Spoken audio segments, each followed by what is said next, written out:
Hey TikTok, welcome! Happy Sunday. December 1st is tomorrow. I'm so excited. Been working in my house, cleaning stuff up so I can start doing my Christmas lights. I'm real excited about that, and should Grab start your putting my popcorn and Christmas lights tomorrow. snacks. Find a comfy spot, take a seat or lie down, and let me transport you to a place of fantasy, ghost stories, ancient legends, odd creatures, alien encounters, and other magical topics. You may even decide to join the conversation. From faraway lands to your own backyard, with a small dash of pixie dust. Turn out the lights and open your minds. The journey is about to begin.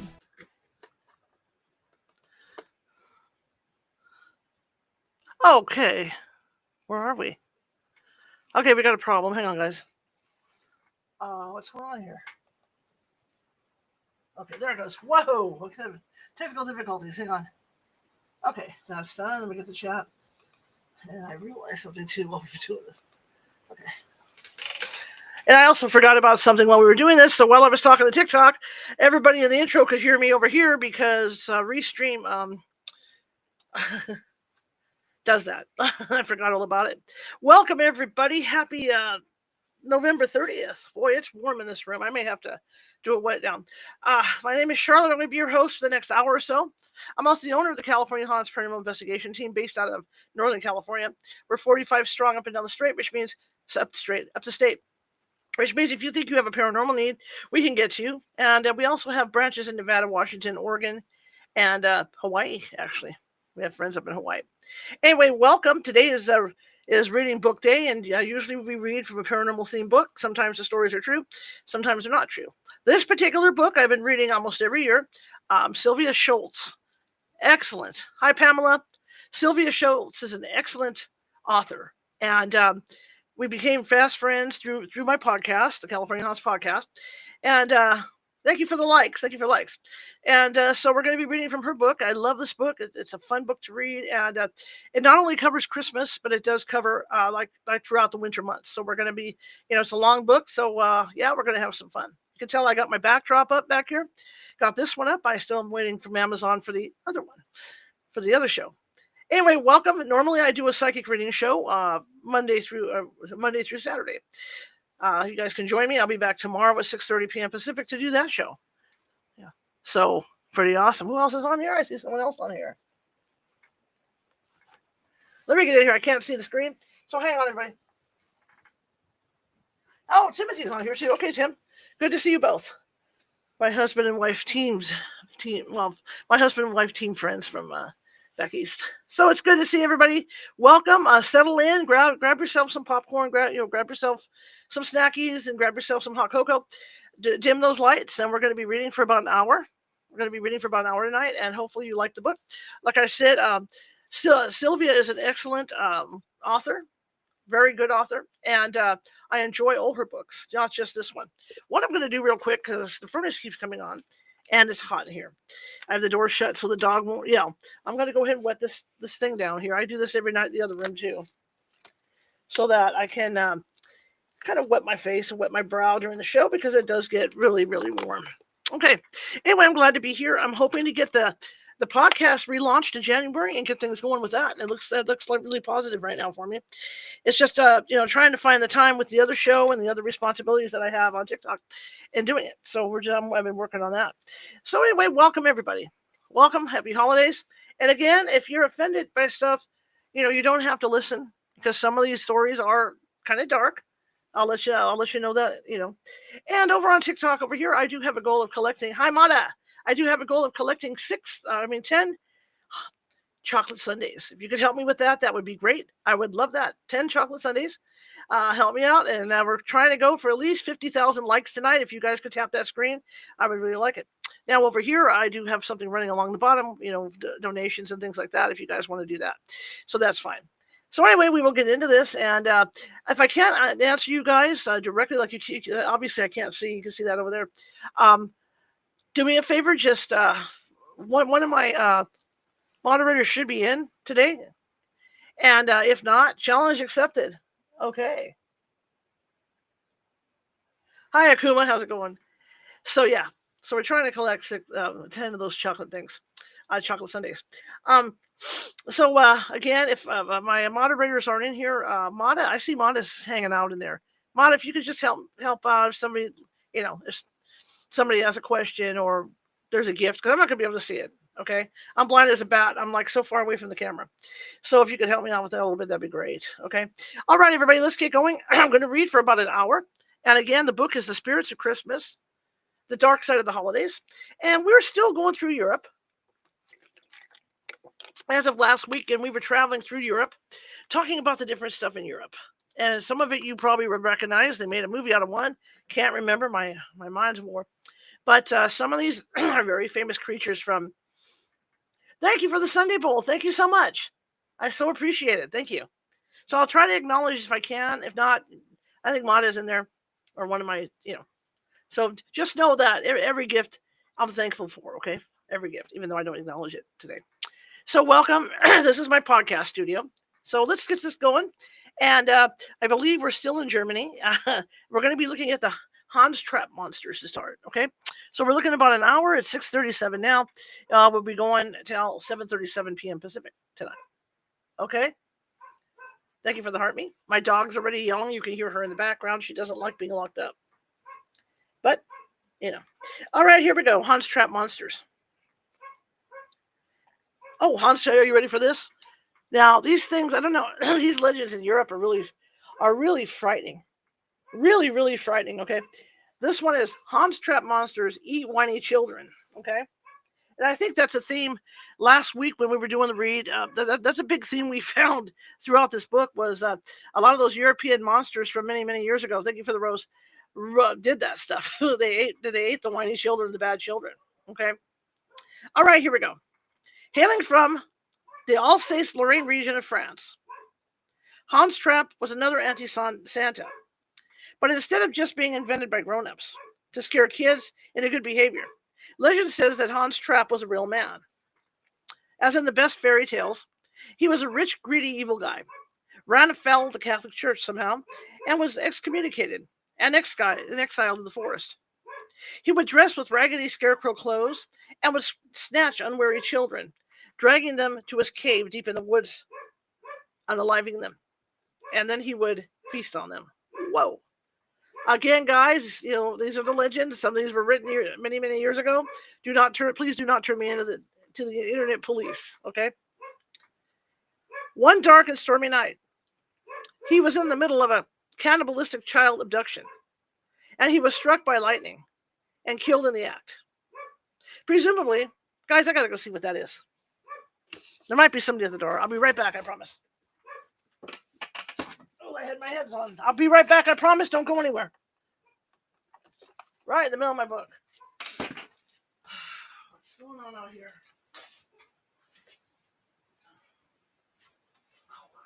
Be right back, you guys. I don't fall over a million things. What is it, Gypsy? You're messing up my show.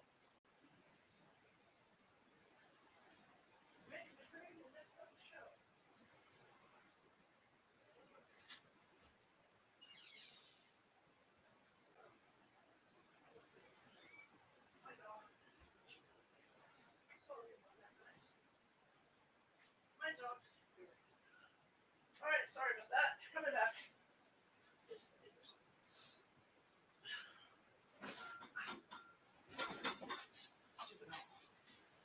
So sorry about that.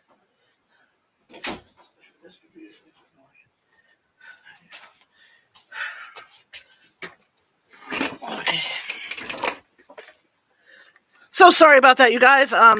My dog's hearing is so sensitive that she can hear the neighbor flush his toilet and then she barks, One of those things. It's just the neighbors moving around. So I apologize for that, everybody. Hope everybody hangs out. Okay. Double tap that screen over on TikTok. Going for 50,000 likes tonight. I'll give you an extra few minutes tonight for these book read. Okay, let's continue.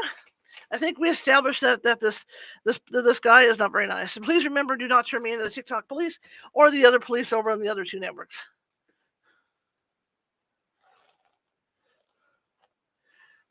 Is that my sister? That's my sister over there. Okay. Hello. Had to take a break. I mean, my dog's hearing is so good she could hear the neighbor across the street flush his toilet. So they're neighboring. So, cannibalistic child abduction, and he was struck by lightning and killed in the act. Presumably, his evil nature survived him to terrorize more children for centuries and afterwards.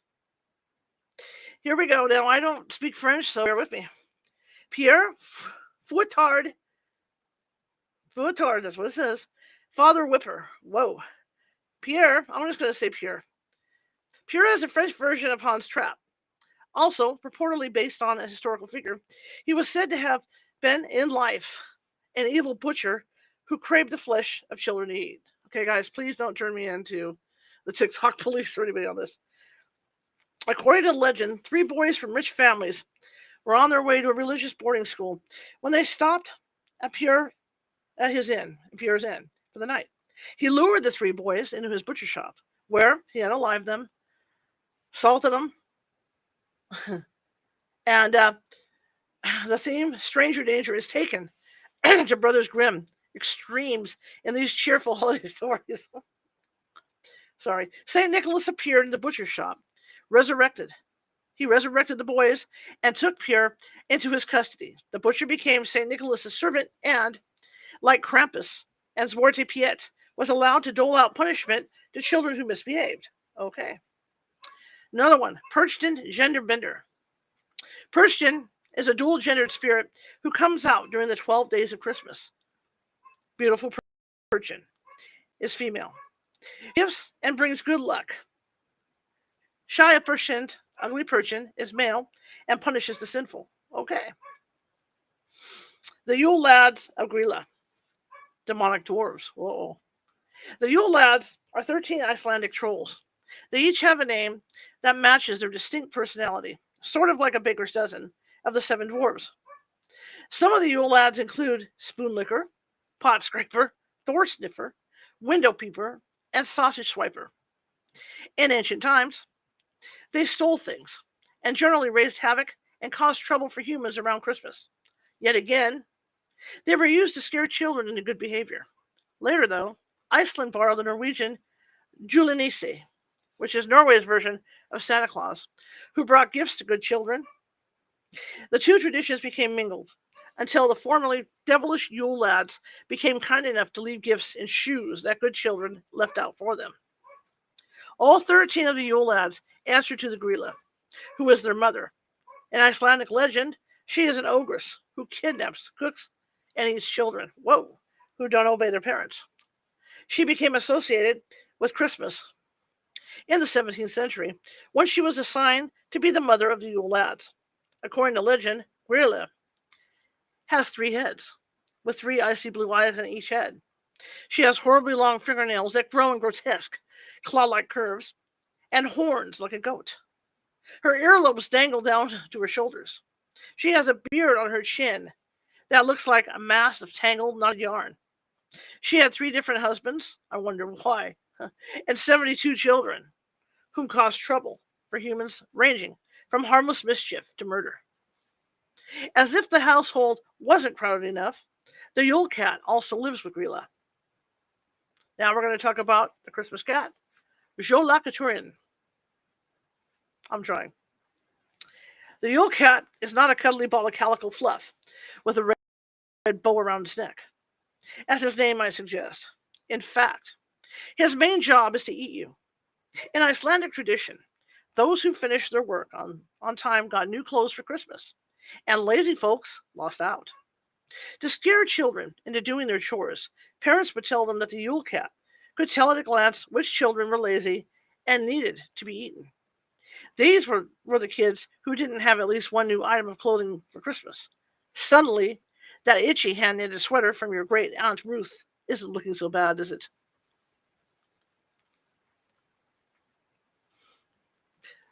Julebach,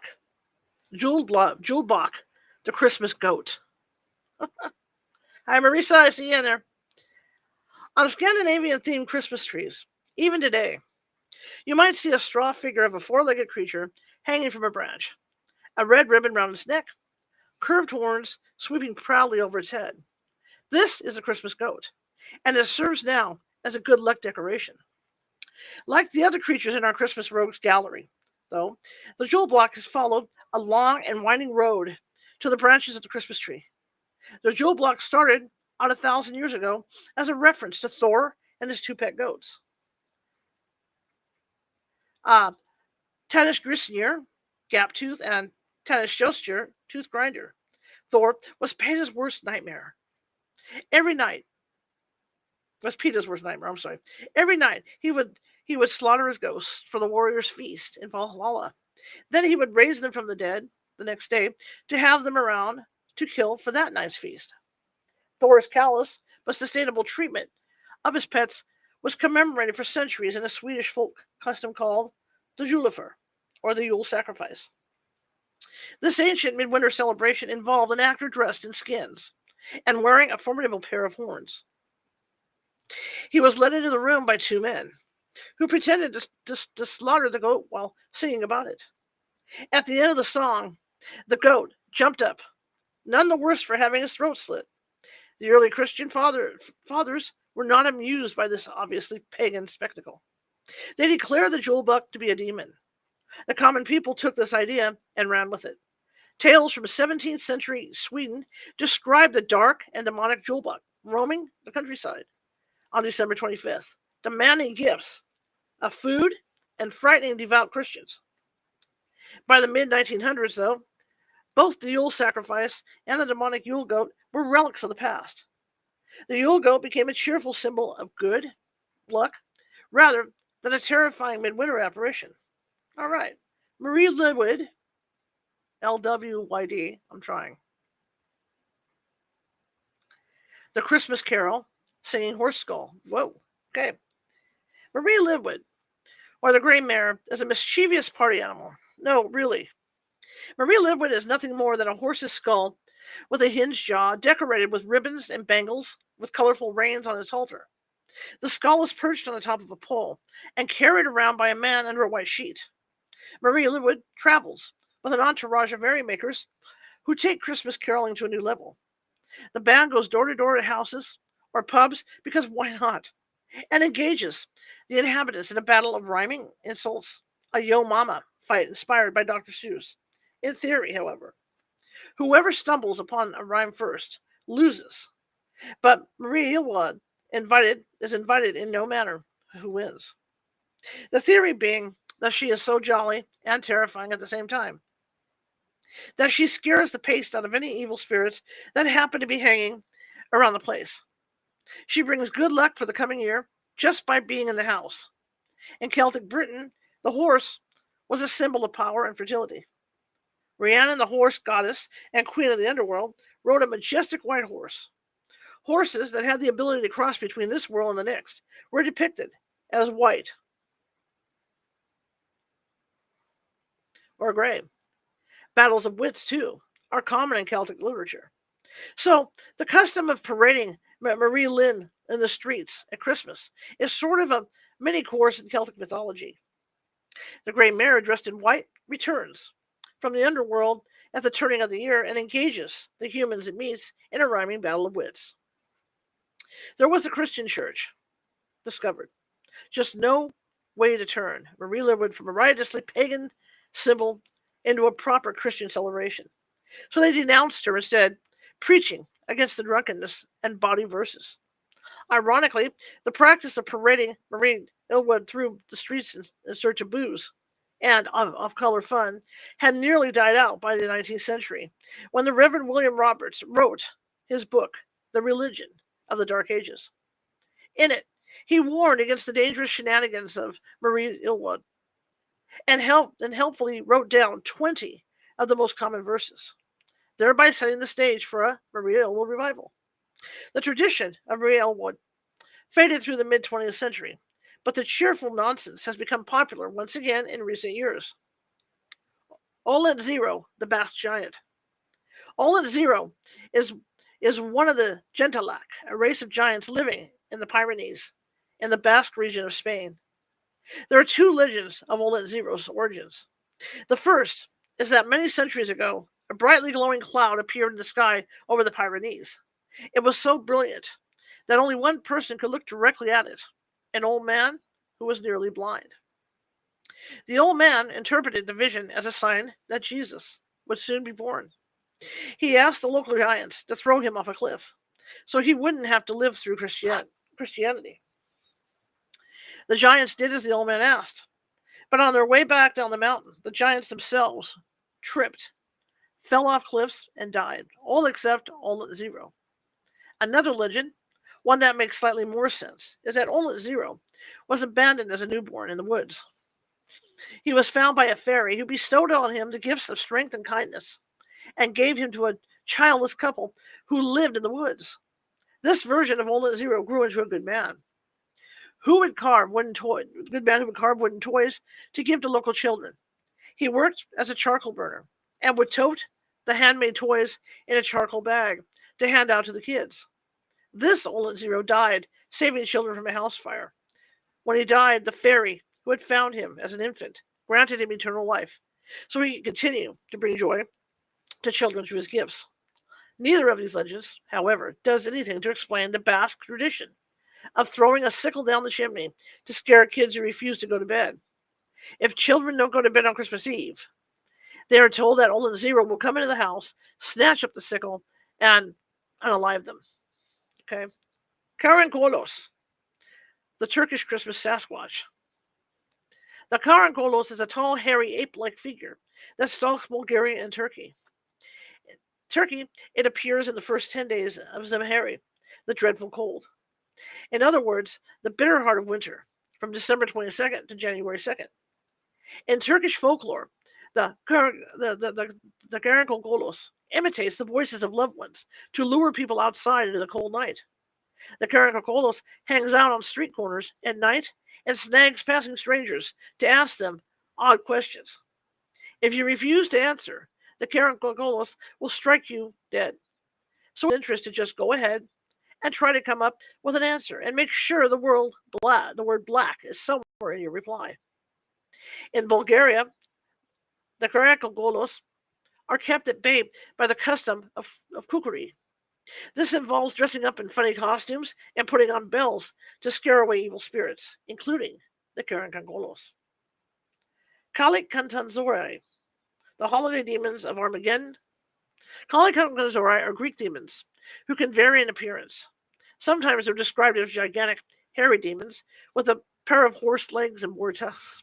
And at other times, they are just described as small, black, satanic-looking imps. They're said to eat frogs and other adorable woodland creatures. According to Greek folklore, the Kalikantorzai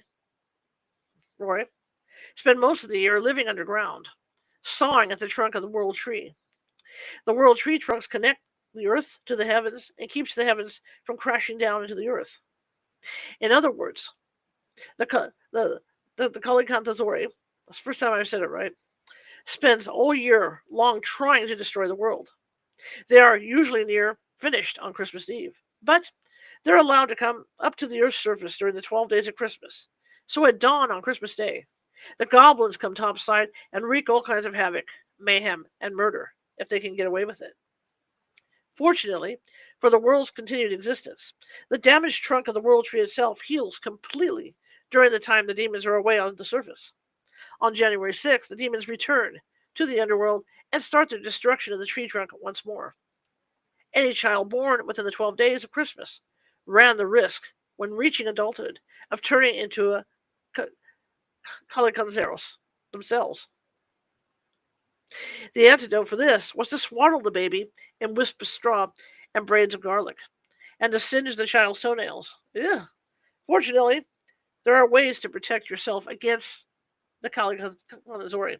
One is to leave a Yule log burning for all 12 days of Christmas, so the demons can't enter your house. Another method is to toss a pair of steel shoes onto a fire. They stink of burning sweat, and shoe leather repels the demons, possibly because it reminds them of the stink of the underworld. Another way to protect yourself against a murderous creature is to leave a colander on your doorstep.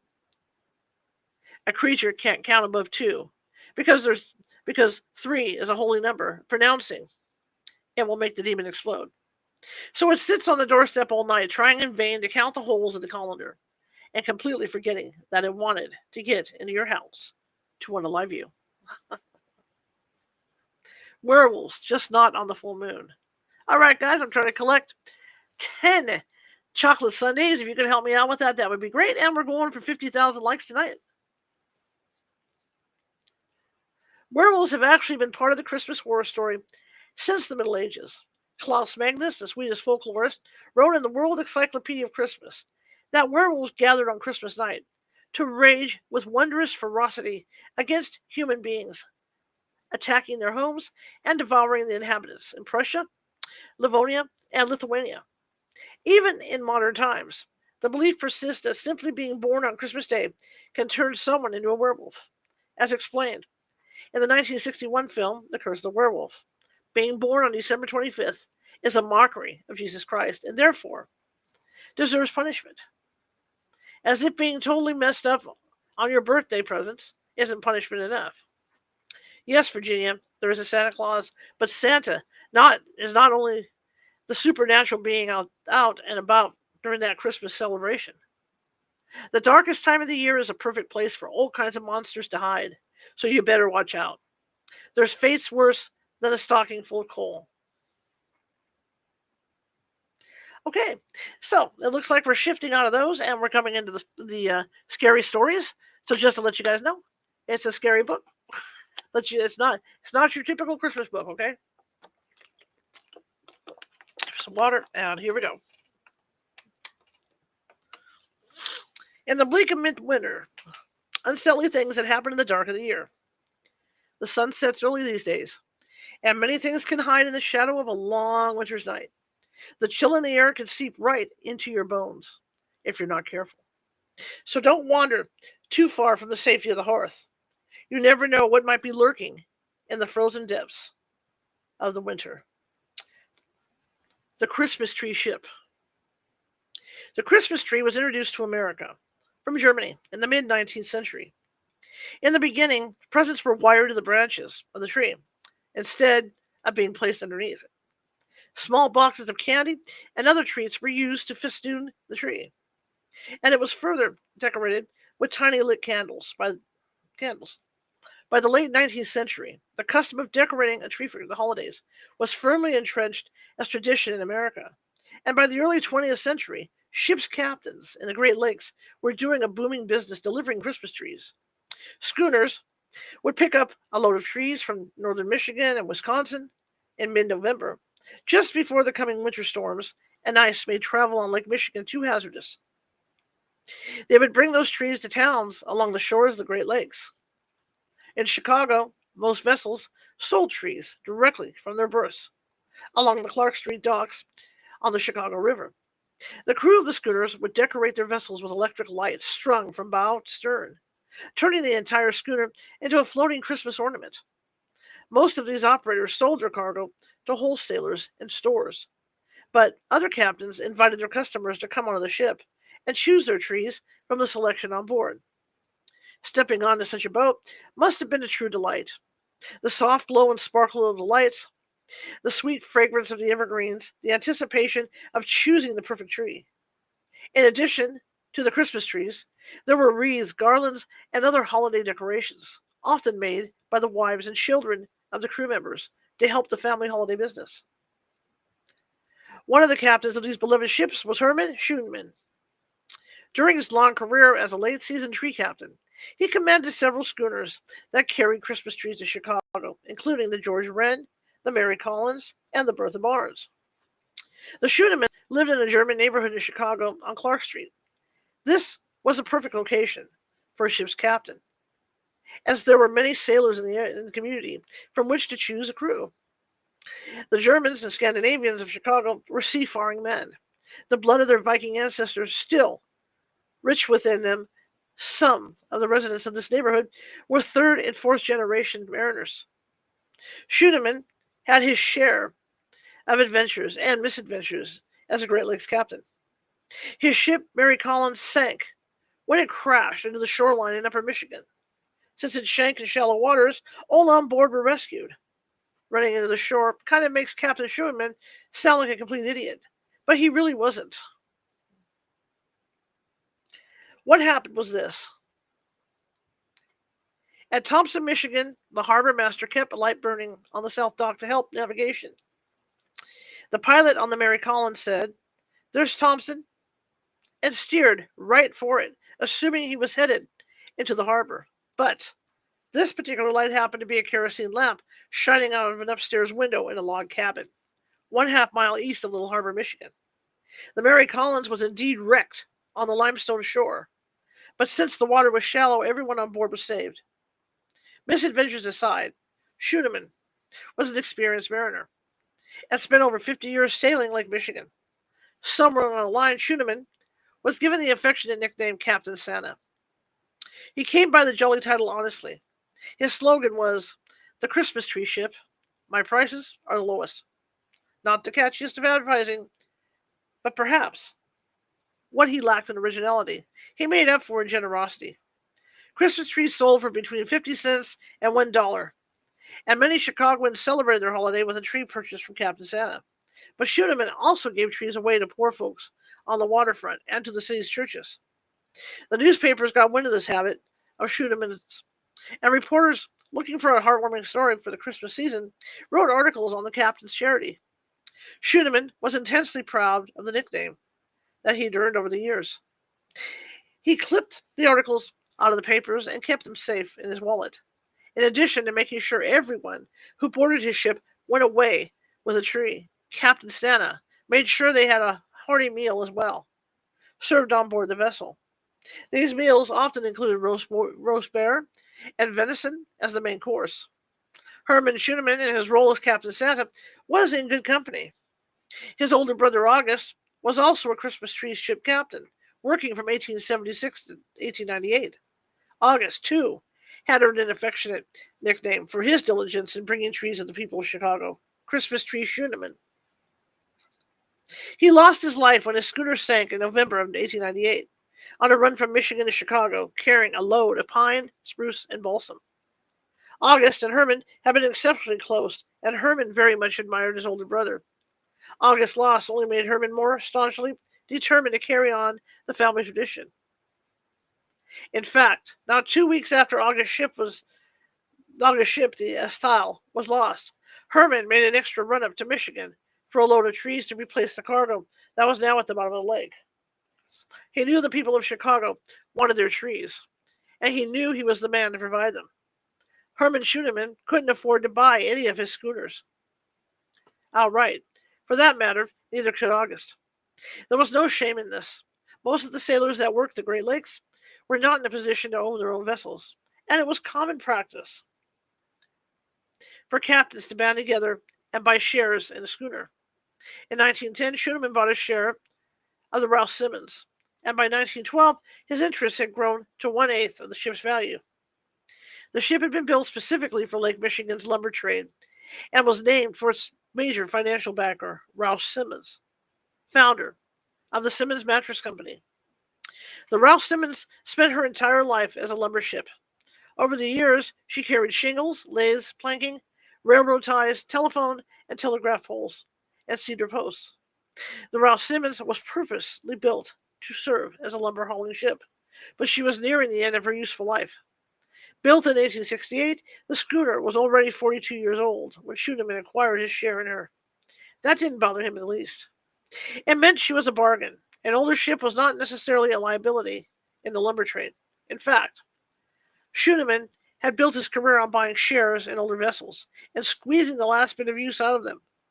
Lumber was a popular cargo for those older ships, for several practical reasons. If the ship was leaky, lumber was a cargo that wouldn't be damaged if the ship took on water.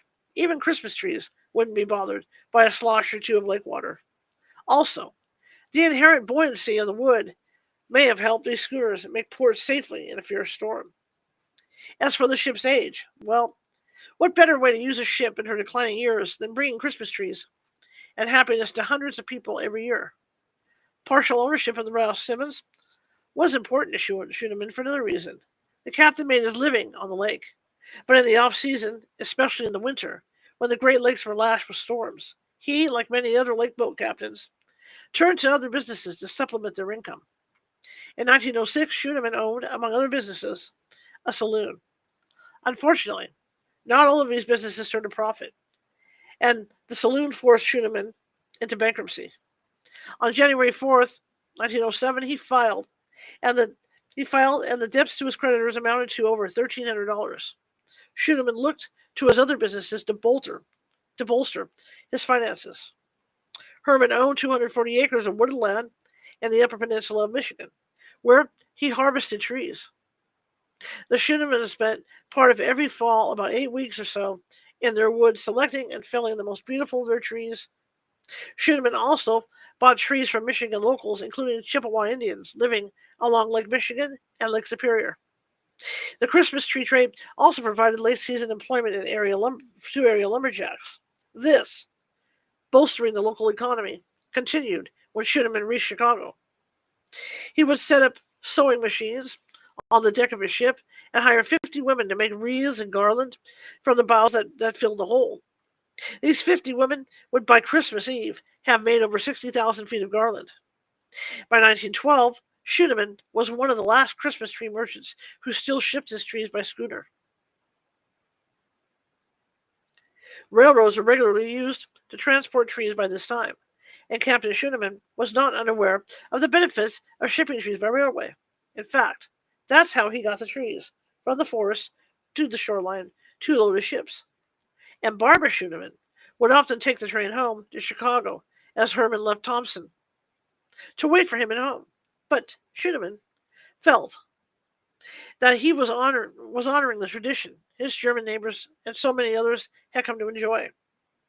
The romance of stepping onto the gently rocking deck of a ship to choose their Christmas tree for that year, plus the wind to fill the bellying sails of the schooner, was absolutely free. On November 22nd, 1912, the Ralph Simmons left Thompson, Michigan, loaded with 5,500 evergreens for the final voyage of the season. November had the reputation of being a bad month for travel on the Great Lakes, but a Christmas tree merchant had little choice but to chance the trip. There was a storm brewing that was predicted to hit sometime during the week-long voyage, but all in all, November 1912 had been relatively quiet, at least weather-wise. Schunemann had a good reason for taking a chance and making this last Christmas tree run. Snow had already fallen on the tree farms in Michigan and Wisconsin. Other lake captains were spooked by the possibility of nasty weather. Schunemann hoped that this combination, leery competitors and a general shortage of trees, would lead to a huge profit for the year and solve his money troubles. So at noon, the Ralph Simmons sailed from Thompson Harbor, crammed with trees. Reports later varied as to how many men were on board. In addition to the captain and the crew, the ship carried several passengers. Schunemann had kindly invited some lumberjacks to hitch a ride with him back to Chicago to celebrate the holidays with friends and family. None of the men would live to see that Christmas. The bad omens had started earlier that day. While loading the ship, the sailors noticed that rats were deserting the ship. Some recalled that rats had bailed out of the ship in Chicago, too, as she was headed up to Michigan. The Ralph Simmons was scheduled to set sail on a Friday. Bad juju for any voyage. And the horseshoe nailed to the davit post had worked itself free of one of its nails and was now hanging with the tines pointing straight down, letting all the luck run out. That night, a storm hit. Knowing that the lashing winds and cresting waves were a concern, Schunemann sent 2 sailors up to the deck to check that the trees there were securely tied down. A rogue wave swept over the deck, and the 2 men were knocked overboard, along with some bundled trees and the small boat. Schunemann had little time to mourn the loss of 2 of his crew.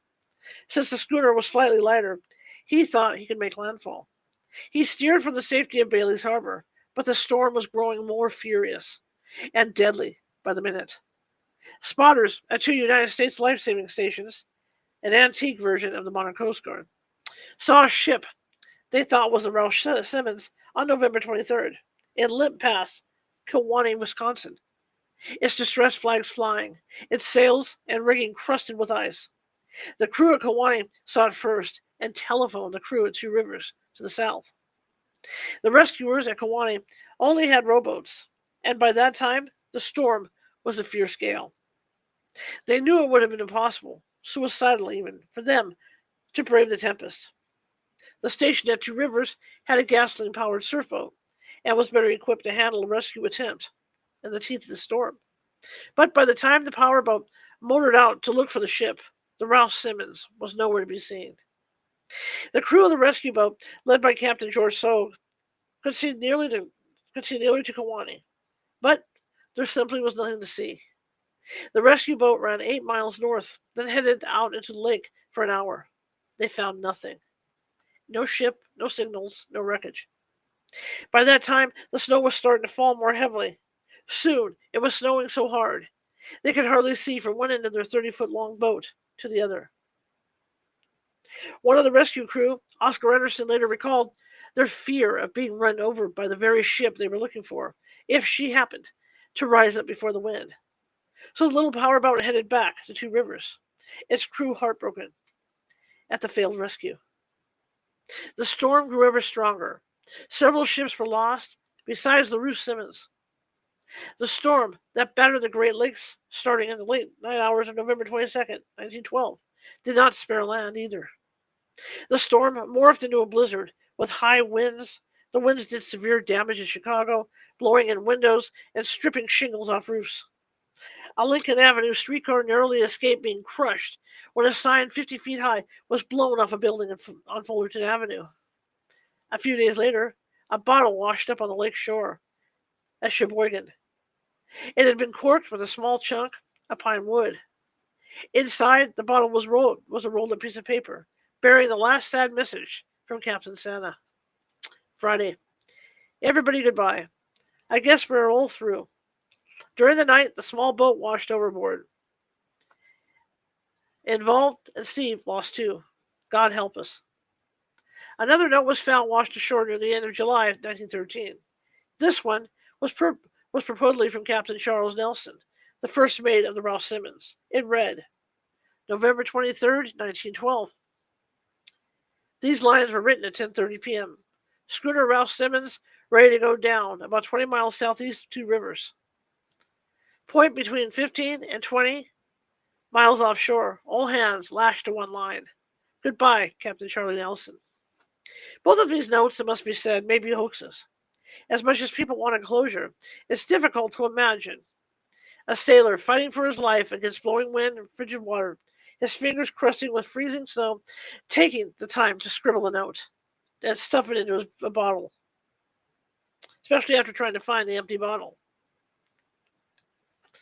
and chuck it overboard. Besides, the second note, the one attributed to Captain Nelson, sounds awfully specific. Hoaxes or not, these possible final grabs of communication with solid land were the last real information anyone would have about the fate of the Rouse Simmons for many years. Christmas trees washed up on the shoreline for years after the wreck. Trunks from some of these trees were sliced into rounds and turned into ornaments. A Christmas tree was painted in the middle of each circle with the words Rouse Simmons, 1868 to 1912. It's fitted that instead of being enjoyed for just a single season, some of the trees Captain Santa had been bringing home on his final voyage now served as family heirlooms, living well beyond one holiday and being enjoyed for countless more years. In 1923, a fisherman working near Two Rivers, Wisconsin, brought up Schuneman's wallet wrapped in oilskin in his net. Oddly enough, the fishing boat, whose net snagged Captain Santa's wallet, was named the Reindeer. Inside the wallet were business cards, an expense sheet, and a newspaper clipping about Captain Santa.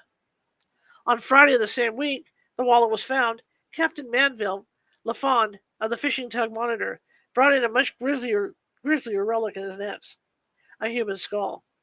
It was the third he'd found, and that's not counting the entire skeleton he saw tangled in his nets once. The skeleton fell to pieces as the net was being hauled aboard, and the bones sank beneath the waters again. The full story of the fate of the Rouse Simmons wasn't known until 54 years later. On October 30th, 1971, a diver from Milwaukee named Kent Bellichard discovered the wreck in 165 feet of water 12 miles northeast of two rivers. An archaeological study of the wreck painted a clearer picture of the schooner's final hours.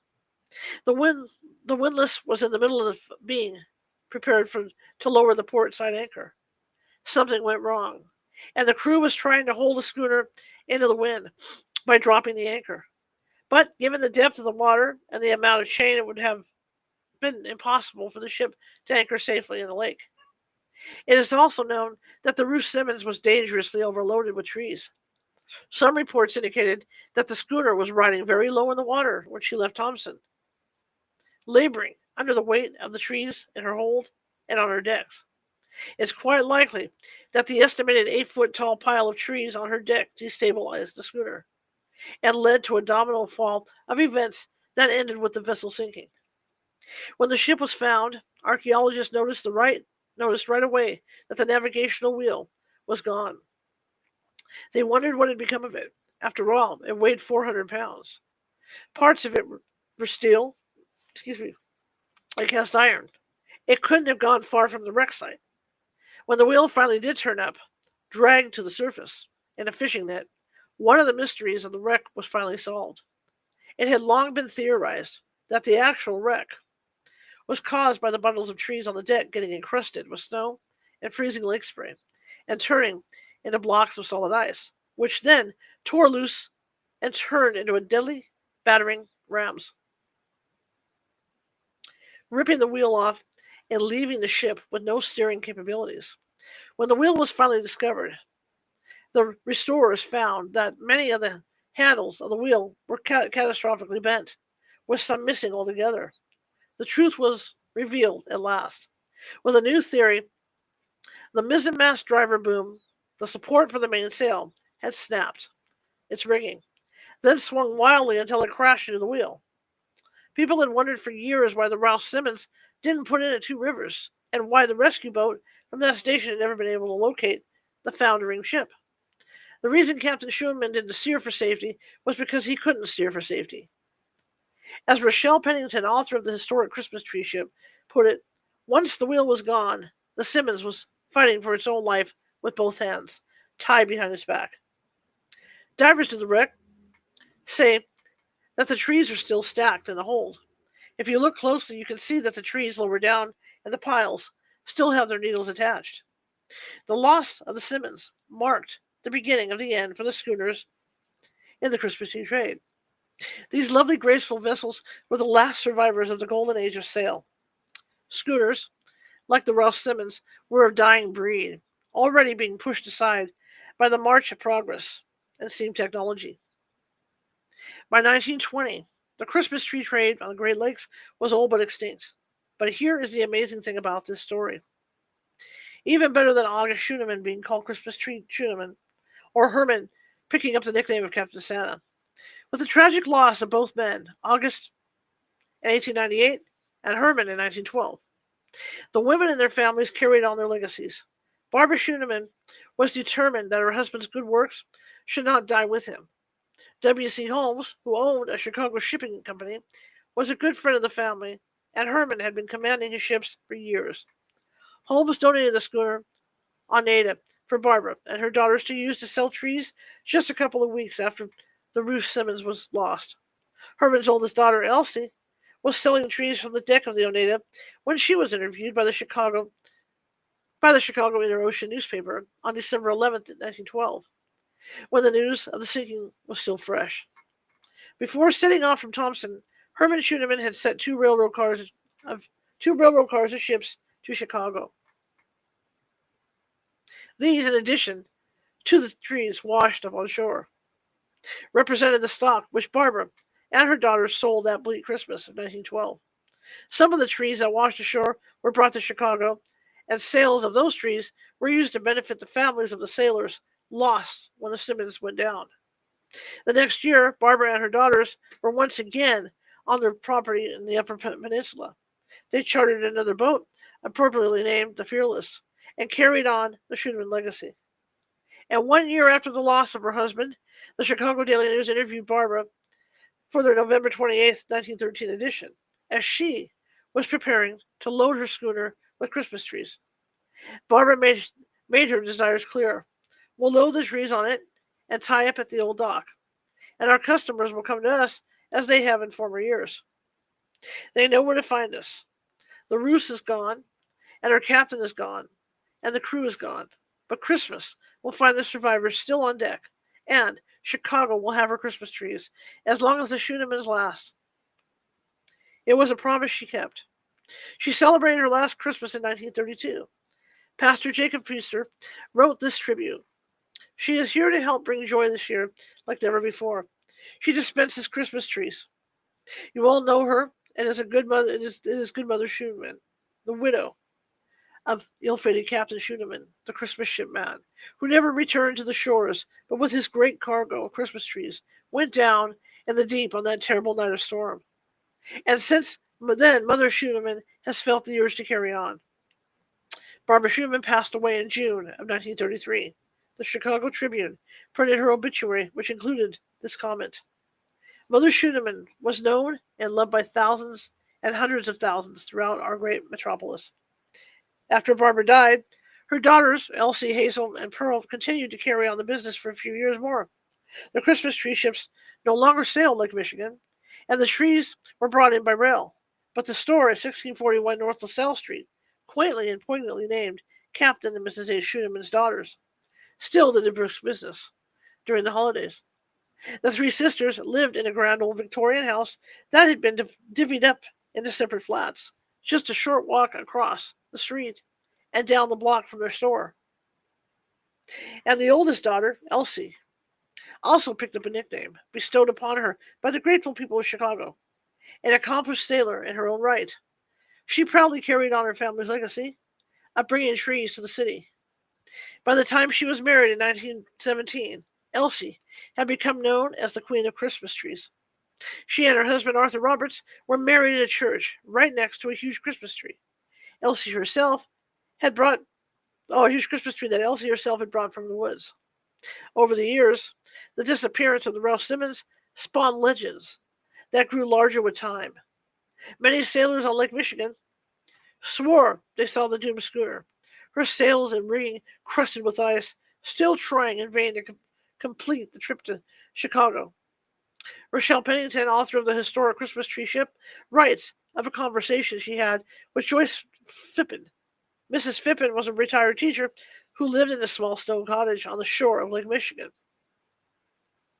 right next to the water. She said she had seen the Phantom ship twice, once at dusk, once at night. She described the ship as just sort of there, floating in the air, hazy, icy-laden, misty, and white. Barbara Schooneman, Herman's widow, was laid to rest in Chicago's Acacia Park Cemetery. Visitors to her gravesite claim to have smelled the distinctive scent of evergreen in the air. The story of the wreck of the Ruth Simmons holds a special place in the lore of the Great Lakes. Other ships were lost during the storm on November 1912, which many lake captains swore was the worst snowstorm they'd ever seen. But the Ralph Simmons was special. It was the Christmas tree ship, piloted by the beloved Captain Santa. The crew of this ship were willing to risk their lives to bring holiday cheer to the people of Chicago, even to people who couldn't afford to buy a Christmas tree. The legend and legacy of the Christmas tree ship lives on every day, even today. Every year, the U.S. Coast Guard, Mackinac, makes the journey from northern Michigan to Chicago, bringing a load of Christmas trees to deliver to the city's poor. All right. See, like I said, this isn't your typical Christmas book. Double tap that screen, everybody. Double tap that screen. This isn't your typical Christmas book, so, just be prepared for that. It's good to see everybody. And I am trying to collect 10 chocolate sundaes. If you guys can help me out over there on TikTok, I'd really appreciate it. That would be wonderful. If not, that's fine too. Just like, follow, and share. Like, follow, and share. The Black and Blue Boys. Winters in Wisconsin are long and brutal, and the winter of 1840 was particularly bone-chilling, not only because of the bitter cold, but also because it was in 1840 that a bar fight took the lives of two teenage boys, and the legend of a terrifying haunting began. Ridge Road in southern Wisconsin was a 25-mile stretch of old military trackway. The mining communities of Blue Mounds and Dodgeville sat at each end of the road.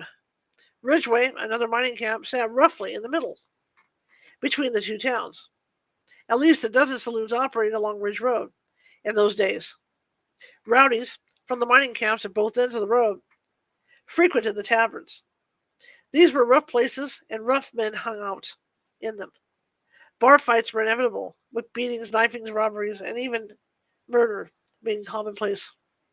One winter, one winter night in 1840, two young men, barely in their teens, had the sheer bad luck to stumble into one of these bars, a dive called McKilliv's Saloon.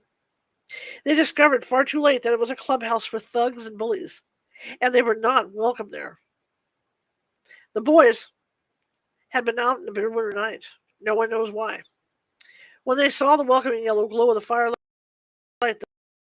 through the tavern's windows, they hurried into the building.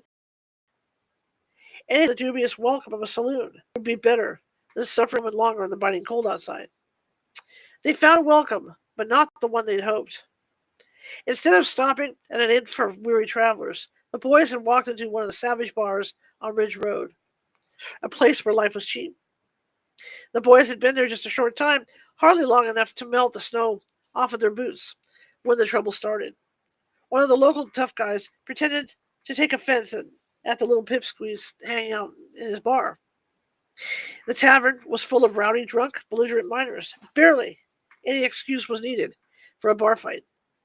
The two teens were terrified at the mayhem they caused just by trying to get warm on a freezing winter night. Cowering in terror, they were utterly unprepared for the violence that raged around them. Sensing weakness, the bullies attacked one miner, grabbed the younger boy, punched him in the stomach, then brought a knee up to his face when the boy doubled over. Frantic with pain, blood streaming down his face, the boy swung wildly. A lucky hit smacked his attacker in the eye, and the thug shrieked with rage. He grabbed the boy by his shirt front and threw him into the huge fireplace. Whoa. The boy stumbled and fell, landing in the middle of the brightly burning logs. Flames snapped, and the glowing red logs came apart in a shower of sparks under the boy's weight. His clothes caught, and he was burned alive. The older brother stood stunned for a moment, his hands clasped over his ears to drown out the sounds of his brother's screams, his eyes wide open with helpless horror. Then he realized his own danger. He ducked and weaved to escape his attackers and made it to the door, just ahead of the grasping hands. He yanked open the door and stumbled out into the darkness, sobbing. A few days later, his dead body was found in a nearby field. Sadly, he had escaped the bar fight, only to freeze to death that night. No one ever found out who the boys were, or why they'd been wandering Ridge Road that night. But the boys took the revenge, and soon everyone knew their tale, if not their identities. From 1850 to 1910, the two unalive boys made Ridgeway their hellish home. The phantoms were so dangerous that soon people began to travel in groups, fearing to be alone on the road after dark. The boys didn't care who they attacked in their hunger for vengeance. No one was safe, and those they attacked at night were lucky if they survived the encounter. The unalive boys were fiendishly inventive in their attacks. They appeared in a wide variety of shapes.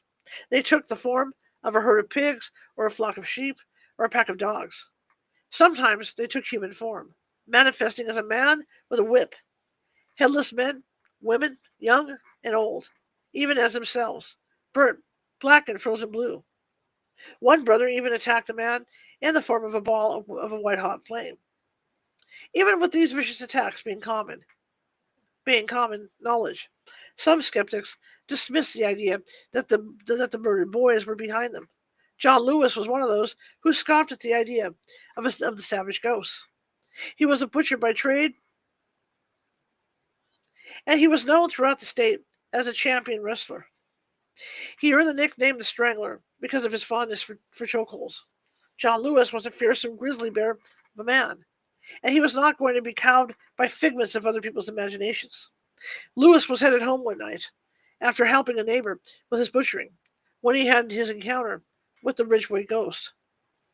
According to an article in the New York Times published on December 7th, 1902, Lewis was crossing a field when he was confronted by a dark, shapeless mass that moved to attack him. A neighbor later found Lewis half delirious, propped up against the fieldstone wall. He said he had been thrown up in the air and whirled around, as though he'd been sucked into the middle of a tornado.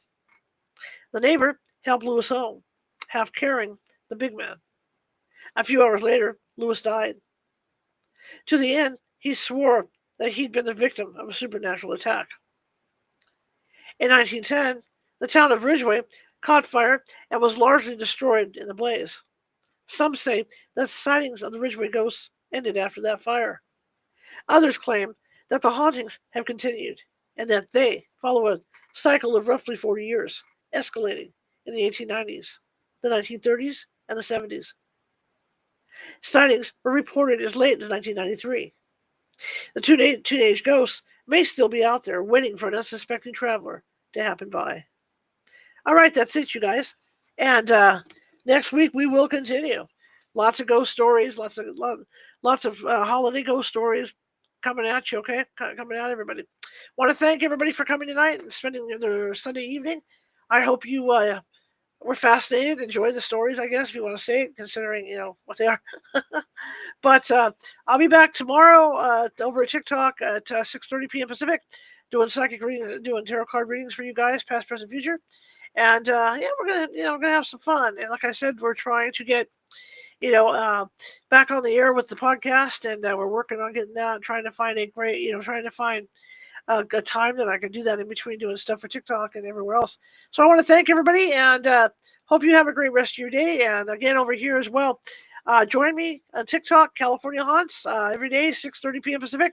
I do free tarot card readings, past, present, and future, and we have a good time. We have a really good time. You'd be surprised. I'm not like any psychic out there that you've ever seen, and I make it fun. All right. So over here, I'm going to say goodnight. Good night, TikTok, and I'll see you tomorrow, okay? Good to see you all, and thank you for everything. Bye-bye. Good night, everybody. Let me push my button, guys. Or not. TikTok doesn't want to go away tonight, huh? I don't believe it. Let me get up close here. I don't know why it doesn't want to do it. Maybe I'm not hitting it hard enough. Isn't that weird? Okay, hang on. Trying to get out of here. Oh, there we go. TikTok liked me so much, you didn't want to go away. All right, everybody, thank you so much. And I can't mention who you guys are here on these, live, because TikTok doesn't like that. So I have to just talk to you guys this way. But thank you, everybody. It's good to see you all. Let me acknowledge everybody that's in there now that I can freaking see. Oh, Corinne's over there. Okay. Good to see you, Ghost Girl Corinne. Good to see you, Corinne. All right. Thank you, Marisa. Thank you, Debbie. Thank you, Corinne. Thank you for coming in to stop in to pay us a visit. Thank you, Tim. And I hope you guys had a good time. And we'll be back next week, 6:30 p.m. Pacific, doing the same thing. Reading these wonderful little books, reading from this charming little Christmas book. But again, if you're over on TikTok and you have a TikTok account, come on over, see me. 6:30 p.m. Pacific every night. Like I said, I have a good time. You have a good time. I have a good time. I put on quite the show. For you guys. All right. Okay. Well, that being said, I'm going to wrap it up tonight. I will see you guys tomorrow. Have a good one, okay?